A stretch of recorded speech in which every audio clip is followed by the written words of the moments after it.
Dari Aisyah radhiyallahu anha, ia berkata, ketika orang-orang Quraisy memberikan suaka kepada Ibnu Daginah, mereka berkata kepadanya, suruh Abu Bakar untuk menyembah Tuhannya di rumahnya.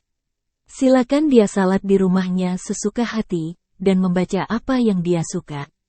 Janganlah dia mengganggu kami, dan janganlah terang-terangan salat dan membaca di luar rumahnya. Lalu Abu Bakar pun melakukannya. Dia berpikir untuk membangun masjid di teras rumahnya, lalu dia pun salat dan membaca Al-Quran di sana. Setelah itu, wanita-wanita dan anak-anak kaum musyrikin mengeremuninya dengan penuh takjub. Abu Bakar adalah laki-laki yang mudah menangis. Dia tidak bisa menahan air matanya ketika membaca Al-Quran. Tentu saja hal itu menjengkelkan para bangsawan Quraisy. Mereka mengutus orang untuk memanggil Ibnu Daginah, lalu dia menemui mereka. Setelah itu Ibnu Daginah menemui Abu Bakar dan berkata, "Wahai Abu Bakar, kamu pasti mengetahui janji yang telah kubuat denganmu. Silakan pilih antara kamu terus melakukan itu, atau kembali kepada suakaku. Sesungguhnya aku tidak ingin orang-orang Arab mendengar bahwa aku telah mengingkari janji dengan seseorang."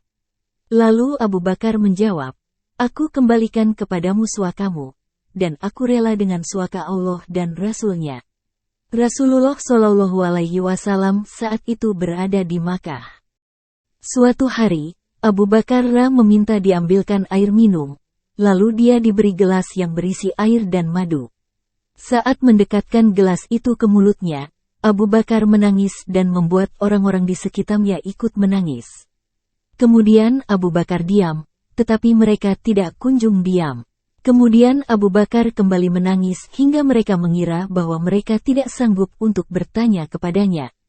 Kemudian Abu Bakar mengusap wajahnya dan kembali normal. Mereka bertanya, "Apa yang membuatmu menangis seperti ini?" Abu Bakar menjawab, "Aku bersama Nabi."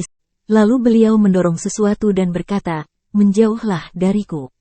Menjauhlah dariku." Padahal tidak ada seorang pun bersama beliau. Lalu aku bertanya, "Ya Rasulullah, aku melihatmu mendorong sesuatu tetapi aku tidak melihat seorang pun bersamamu." Beliau menjawab, "Dunia dengan segala isinya menampakkan diri kepadaku." Lalu aku berkata, "Menjauhlah dariku." Lalu dia pun menjauh dan berkata, "Demi Allah, kendati engkau terlepas dariku, maka umat sesudahmu tidak terlepas dariku. Karena itu aku takut sekiranya dunia itu telah menyusulku. Itulah yang membuatku menangis."